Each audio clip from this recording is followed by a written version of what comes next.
After failing to win over the male lead for the nth time, I decided to ask him to be my dad. I burst into the scene where the male lead and female lead were getting divorced, lunged forward in a flying and clung to their legs, tears streaming down my face. Mom, Dad, I'm your daughter who traveled through time to get here. Male lead / female lead, who's this lunatic? Me, Dad, are you sure you want to divorce Mom? She's already carrying me in her belly. The male lead stared at the female lead in shock. You're pregnant? The female lead, who had failed to run away while pregnant, fell silent. I nodded frantically beside her. Yes, yes, yes. She really is pregnant. Mom, Dad, I'm born. I'm the villainous supporting female character who's awakened in a classic abusive romance novel. The system says that if I can get the male lead's favorability rating to 100%, I'll be able to escape this world and embrace a new, happy life. But the male lead only has eyes for the female lead. After reloading my save and starting over 4 times in a row, I decided to take an unorthodox approach, go big or go home. I'm going to pretend to be the male lead and female lead's daughter.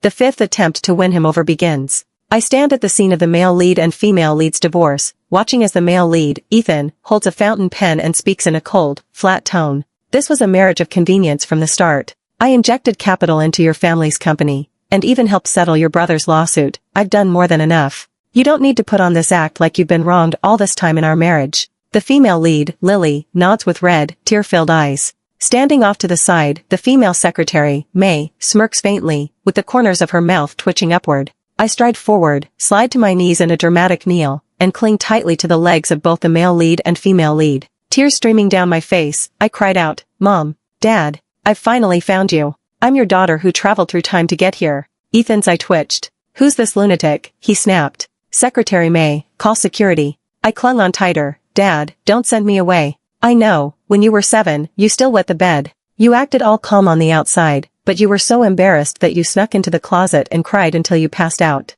Ethan's pupils contracted in shock for a split second. Seeing her plan ruined, May frowned and turned to Lily. Ms. Lily, is this actress you hired? She scoffed. You really have no shortage of tricks. You get drunk, end up in bed with another man, then claim you were framed, and now you're trying to hire someone to stop the divorce? Lily's thin frame trembled slightly. Unable to bear the slander, she picked up a pen right away, ready to sign the divorce papers. I looked at the male lead and said urgently, Dad, are you sure you want to divorce Mom? She's already carrying me in her belly. Ethan's gaze snapped to Lily instantly. Lily's eyelashes fluttered, and she kept signing. Finally, Ethan couldn't hold back. He stood up and pressed his hand over Lily's to stop her. May panicked. Mr. Carter, she exclaimed. But Ethan ignored her, his eyes fixed only on Lily. Are you really pregnant? He asked. Lily stayed silent. I nodded frantically beside them. Yes, yes, yes. She really is pregnant. Mom, Dad, I'm already here. I'm born. Ethan took Lily to the hospital. The results came back soon. Lily was indeed pregnant.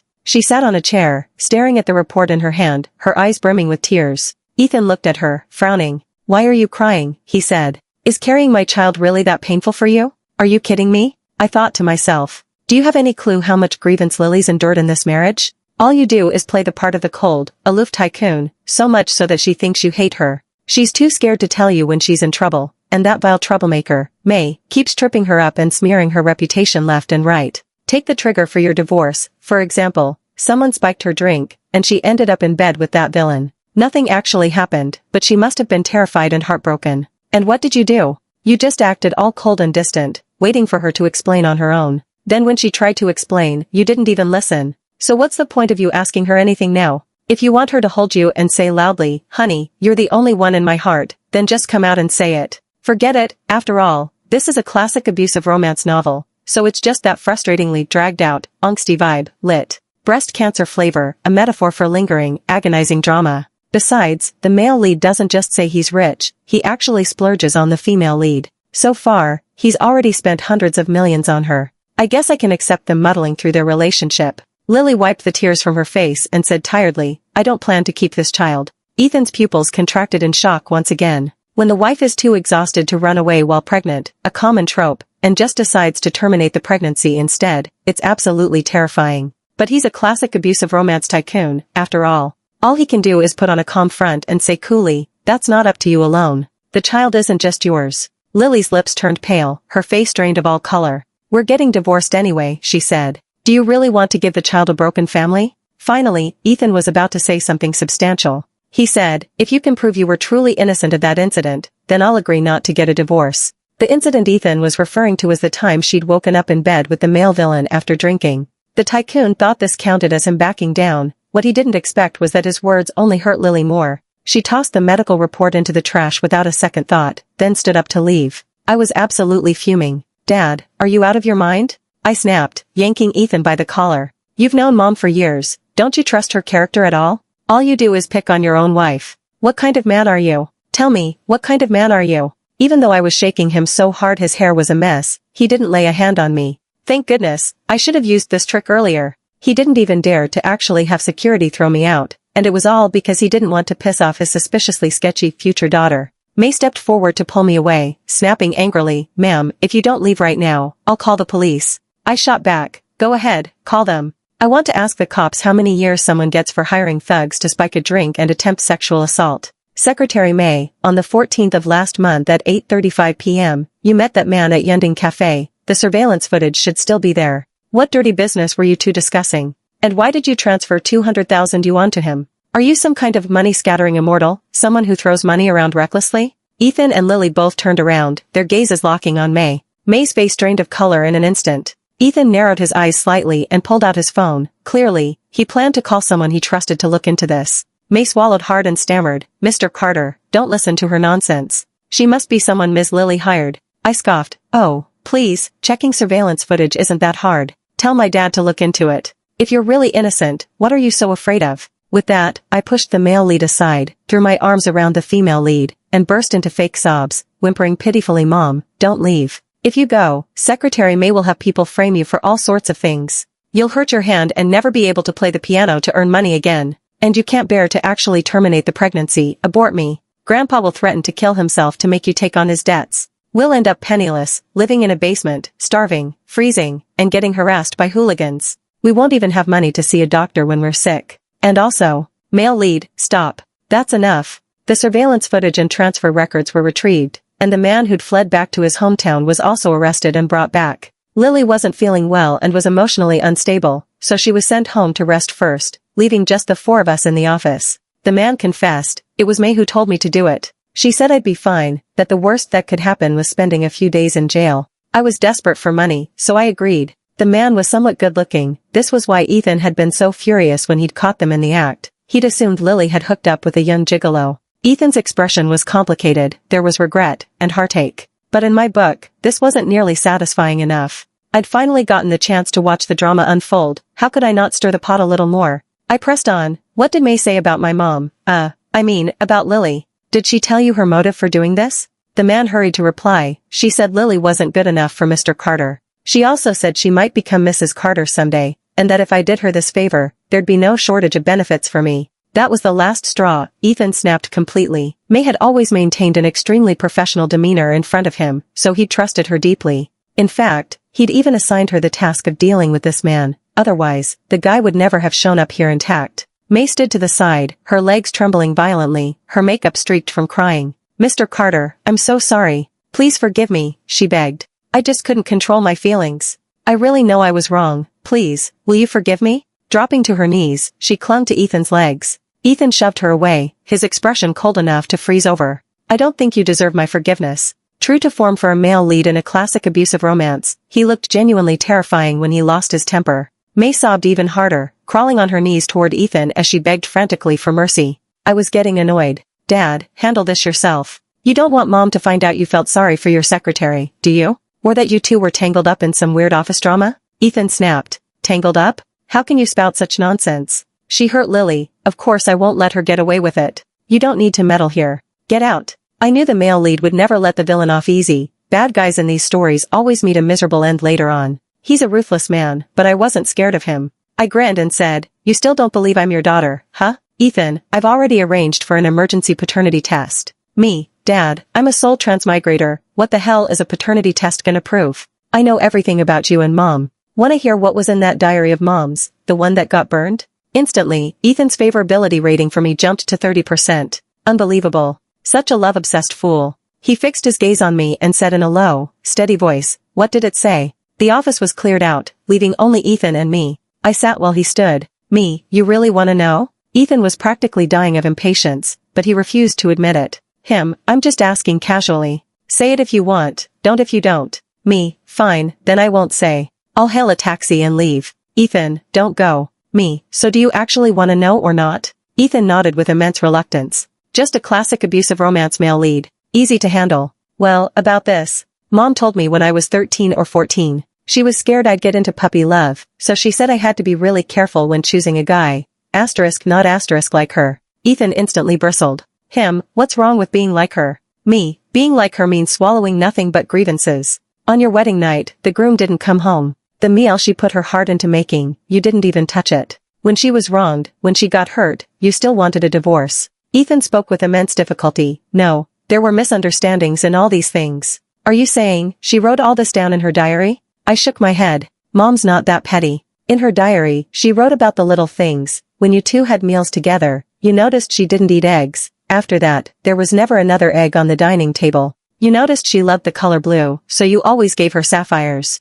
When you thought she was asleep, you'd brush your hand gently over her face. Just silly little things like that, but they made her feel so happy that she wrote them all down. And just like that, a classic abusive romance male lead was quietly healed. His eyes grew dazed, and he whispered, "Is that true?" She remembered all those tiny things? Yeah, but later, things between you two got so messed up, every time she saw those diaries, they just made her sad, so she burned them. And just like that, a classic abusive romance male lead quietly fell apart. Ethan stormed around the office. Why'd she have to burn it? Why would she burn it? He even wanted to call Lily right then and there, demanding, "Why'd you burn our little notes of happy love? What are you trying to say?" I cut in, "Let's start with why you didn't come home on your wedding night." Ethan stopped his pacing immediately. He collapsed onto the sofa, exhausted, massaging his furrowed brows. His long legs crossed, he looked every bit the dejected yet handsome man. "Ours was a contract marriage from the start," he said. "She married me to get me to save her family's company, and to help with her brother's lawsuit. I didn't lay a hand on her, because I respected her wishes."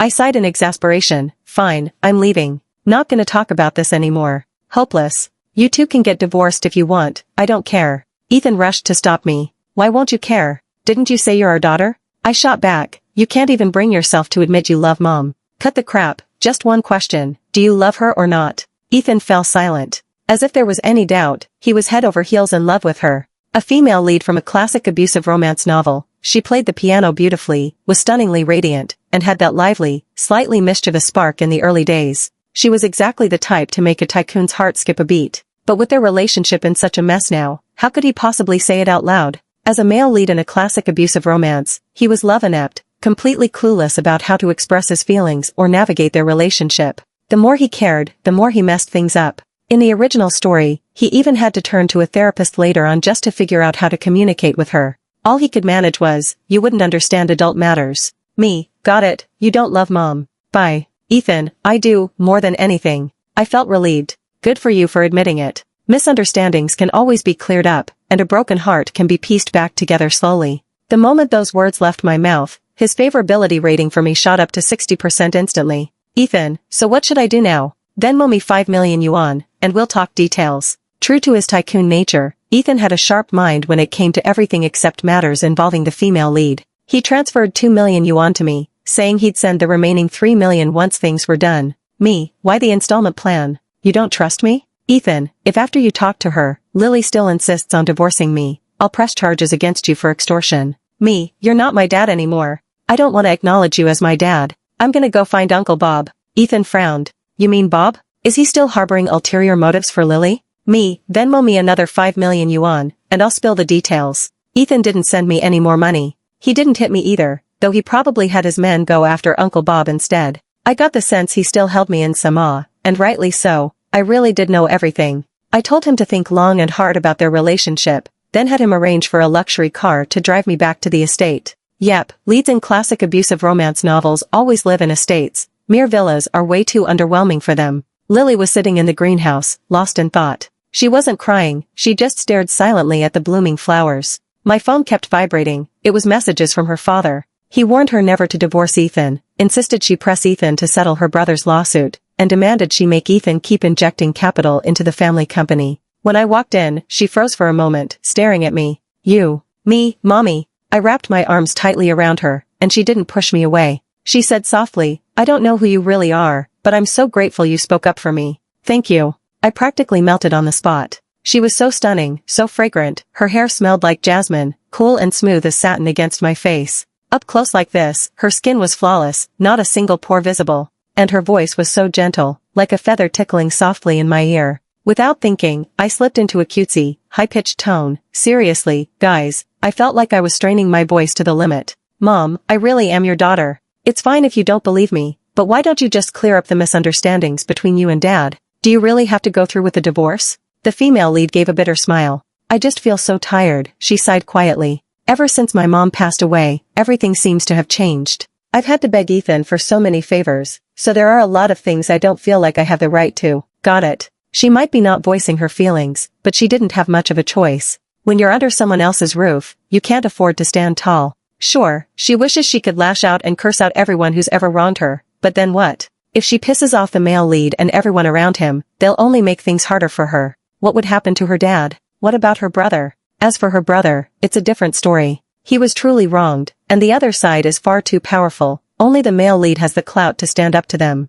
She and her brother are incredibly close, so she'd never just stand by and do nothing. But her dad? His constant mooching is absurd. The old man was never cut out for business in the first place. Why drag her down with him? I fell silent for a moment, then said to her, "Actually, Grandma left you some words. It's a letter you'll find in your old house a long, long time from now. Do you want to hear what it says?" Lily let go of me and forced a small smile, obviously thinking I was talking nonsense. But she's such a kind person, she'd never embarrass someone to their face. "What did it say?" she asked casually. "She said she regretted being so strict with you. Truth is, she loved you so much. All those little crafts you made for her, like that clay flower? She kept them safe and sound. When you lost your temper and tore up the drawing you'd made for her, she secretly pieced it back together and put it away. The day her company caught fire, you two had a fight, you ran out crying, and she felt terrible about it. So she wrote this letter, hoping to hand it to you in person and make things right." Lily froze. She'd spent her whole life tormented by that memory. On the day her mom died in the accident, she'd had a fight with her. That painful, ugly final moment had merged with their forever goodbye. But her mom had never blamed her. Her mom had loved her, just as much as she loved her mom. Her mom hadn't wanted her to grieve, so she'd left that letter. Sadly, fate had played a trick. Years had passed before it was finally found. Big, heavy tears rolled down Lily's face. She sobbed uncontrollably, leaning on my shoulder until she had no strength left to cry. When she finally calmed down, she looked at me with red, puffy eyes, a mix of surprise and doubt clouding her face. "How do you know all this?" "Mom." I took her hand, speaking with sincere warmth. "I know everything, even the 100 little sweet love moments between you and Dad that you wrote down in your diary. Not gonna lie, you're kinda love-obsessed. Is Dad's hands are bigger than yours really considered a sweet moment? You're the main lead in your own story, yet you're acting like a die-hard shipper forcing chemistry between two people." Lily stared at me. "Did I even tell you that?" I sighed. "Between a mom and daughter, our hearts are connected. We don't have time for mind games. There are no secrets between us. And I also know you actually love Dad a lot. Don't you think your relationship deserves to be fixed?" Lily thought long and hard, then shook her head. "Just let it be." I pressed on. "Mom, think carefully, life is unpredictable. What if Dad gets hit by a truck and dies tomorrow? Would you regret it then? Imagine this, Dad lying in the morgue, unrecognizable, impossible to piece back together, because parts of him are permanently left on the road and the truck. He'd be in pieces." Lily swayed unsteadily, her little face as pale as a sheet. You need to stop. The romantic plot between the male and female leads? Let's just say it's like a tangled mess of yarn covered in dog poop. So tricky, guys, so tricky. The misunderstandings between them are enough to fill a whole book, and let me tell you, that book is exactly the original novel. First off, their biggest misunderstanding is that they both think the other doesn't like them. They'll admit their feelings to my face, but they'd never, ever say it to each other. I swear, it's like some kind of mental programming hardwired into the brains of leads from classic abusive romance novels. So I set them up for a candlelit dinner, sort of a talk therapy session. Get the mood just right, and maybe they'd even start making out first. But sure enough, a villain showed up to ruin things before long. Let's be real, this story's whole shtick is having a ton of characters, and villains. You can grab them by the handful. The ones crashing the party this time? Bob, Lily's suitor, and also her first love from high school. Cue his entrance, Uncle Bob's here. Bob is the story's second male lead, and also a major roadblock in the male and female lead's relationship. I utterly detest him, because in the original novel, after the two leads got divorced, he tried to force himself on Lily. On top of that, he created yet another misunderstanding between them. Forced advances? Total turn-off, lit. I find forced plots repulsive. Bob intercepted Lily just as she was heading to the dinner, putting on a polite front that masked his slimy nature. Lily, I hear you're planning to divorce Carter? Listen to that, guys, Uncle Bob only calls the male lead by his last name. What twisted resentment? Lily looked at him with a faint smile, the corners of her eyes slightly reddened, her expression calm. That's my personal business, she said. Bob sighed. I've always regretted letting you go back then. Lily's smile faded. If I remember correctly, your mother objected to our relationship back then, and you went along with her. There shouldn't have been any misunderstandings between us, so where does this letting you go come from? I thought to myself, if only the female lead could be this straightforward with the male lead, they would have already had 2 kids in 3 years. Sadly, deep affection often leads to fragility. The more you value something, the worse you handle it. The male and female leads are cut from the same cloth. Sigh. Bob, that was the most regretful decision I made in my youth. I'm glad I still have a chance to make it right. Lily, Carter isn't right for you. I'm the only one in this world who can give you happiness. A sharp car horn blared. Ethan sat in the car, watching them from a distance. Bob turned around calmly and shot Ethan a provocative smirk. Ethan got out of the car. Striding forward, he took off his coat and draped it over Lily's shoulders. You're pregnant now. Dressing so thinly will only lead to trouble if you catch a cold. Bob's eyes widened. Lily, you're pregnant? Lily pressed her lips together and whispered, yes.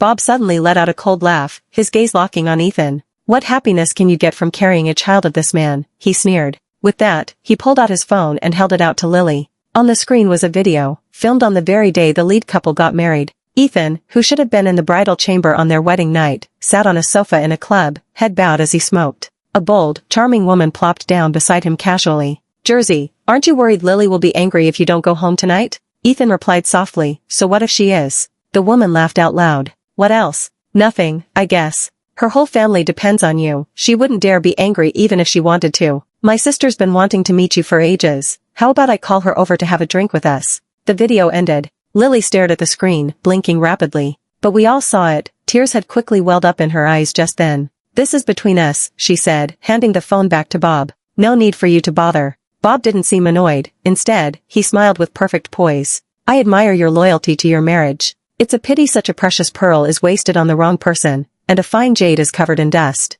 If you ever need help, call me anytime, I'll always be here. With that, Bob turned and left. Damn it, he's really good at putting on an act. If forced advances weren't such a turnoff for me, I might have even shipped him with Lily. But sorry, Uncle Bob, like I said before, forced plots? Total deal breaker. Lily took off the coat draped over her and turned to head back. Ethan grabbed her wrist in one swift move, then glanced back at me. What are you looking at me for? I thought. Are you the male lead or am I the side character? I gestured with my eyes, urging him to speak. But I soon regretted making him open his mouth. Ethan, you two have been in contact this whole time? Lily forced a small smile. Just send occasional greetings during holidays. Ethan's lips twisted into a cold smirk. Typical first love, hard to forget, huh? That's all in the past. Ethan, you're pretty carefree about it. Does that mean I'm also in the past in your eyes? Lily fell silent. Ethan pressed on. Do you regret not marrying him every single day? If you were so unwilling, why didn't you say something when you got the marriage certificate with me? I'm a total sucker for this trope. Nothing hits like a tycoon throwing a jealous fit.